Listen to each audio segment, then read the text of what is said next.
titre de cette édition du 32 avril 2010. Solidarité Haïti.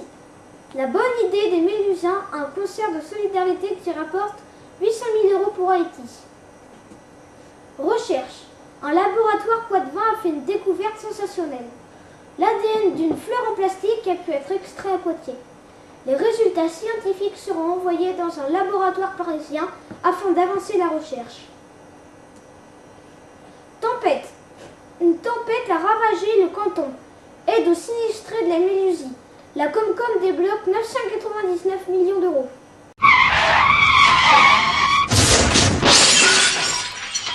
Solidarité Haïti. Les Mélusiens se mobilisent pour aider les sinistrés d'Haïti.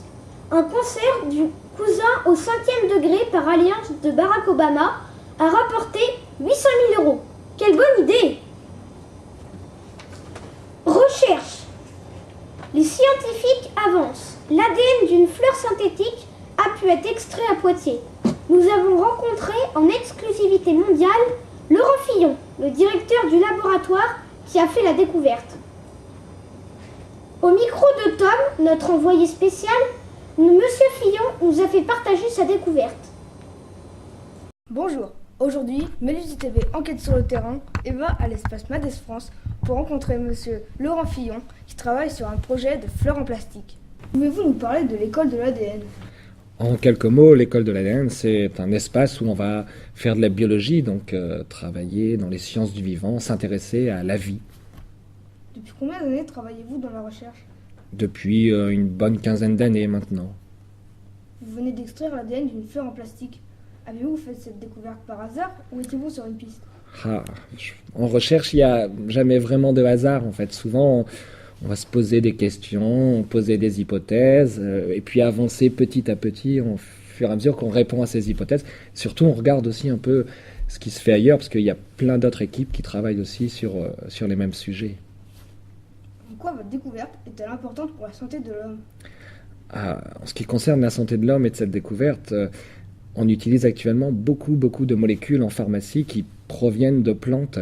Et avec ces fleurs en plastique, on ouvre tout un nouveau champ d'expérimentation où on va, j'espère, trouver plein de molécules. Et en plus, ce sont des fleurs qui sont très faciles à obtenir, à entretenir et à multiplier. Est-ce la première fois que vous faites une découverte aussi surprenante ? C'est la première fois, c'est vrai, qu'on est face à une telle avancée scientifique. C'est vrai que ces dernières années, on a traversé, c'était un peu une longue traversée du désert, mais à force de persévérance, on a finalement arrivé à ces résultats. C'est vrai que longtemps, les autres chercheurs ont regardé un peu nos travaux, voilà, en se posant pas mal de questions. Mais là, la publication prochaine de ces résultats va vraiment nous permettre d'accélérer les travaux et puis aussi de développer de nouveaux projets. Quels sont vos autres travaux de recherche ? On a engagé depuis plusieurs années des travaux sur le clonage d'ours en peluche. Et on a actuellement des résultats très intéressants. On a beaucoup avancé. Alors, on n'en est pas à être capable de cloner un ours en peluche, mais on arrive à produire des organes isolés, une oreille, un bras, un orteil, voilà quelques exemples qu'on arrive à obtenir par clonage. Mais à quoi pourrait servir de cloner un ours en peluche ? Alors là, il s'agit vraiment pour nous de travaux qui répondent vraiment à des problèmes de société. Je peux vous en dire quelques mots. C'est vrai qu'aujourd'hui, on a beaucoup d'enfants qui vont manger leur nana, par exemple, et qui vont arracher l'oreille de leur ours en peluche. Donc on pourrait, à court terme, pouvoir réparer ces nanas. C'est une première application. Et une deuxième, où il y a encore plus d'applications, c'est qu'il y a beaucoup de nanas qui sont perdues dans la nature. Donc on pourrait éventuellement cloner et remplacer rapidement ces ours en peluche et répondre à la tristesse de ces enfants. Votre laboratoire travaille sur des sujets hors du commun. Combien de scientifiques travaillent avec vous ? Pour le moment, uniquement 2, mais on travaille avec beaucoup d'autres scientifiques dans le monde. La recherche, ça coûte cher. Comment êtes-vous financé ?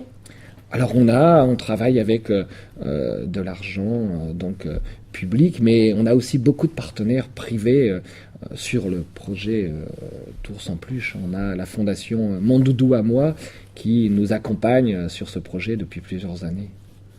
Merci de nous avoir accueillis et d'avoir répondu à nos questions. Merci à vous. Tempête. Aide aux sinistrés de la Mélusie. Après la tempête qui a fait rage sur notre canton, 99 999 milliards d'euros ont été débloqués par la Comcom. D'après les experts, il faudra au moins 6 ans pour que la Mélusie retrouve son visage d'avant. Vous pouvez adresser vos dons auprès de toutes les mairies de la Mélusie. En bref, de l'actualité cette semaine. Culture, l'expo qui pourrit à Reurart, des champignons qui puent, des murs de tomates qui pourrissent et des masques obligatoires pour visiter l'exposition. À voir jusqu'au 25 avril. Pêche, ouverture de la pêche.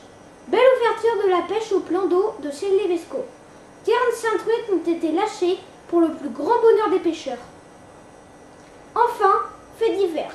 Rallye 4L mortel. Des voitures de course qui roulent trop vite. Des pneus antidérapants qui dérapent. Et c'est la catastrophe. En demi-mort sur le circuit de course de la Mélusie. Et tout de suite, la météo! Rangez les doudous au placard, la tendance de la semaine est au redout. Attention tout de même aux averses locales. À Lusignan et Rouillé, temps très ensoleillé, risque de sécheresse. 15 degrés le matin et 33 dans la journée.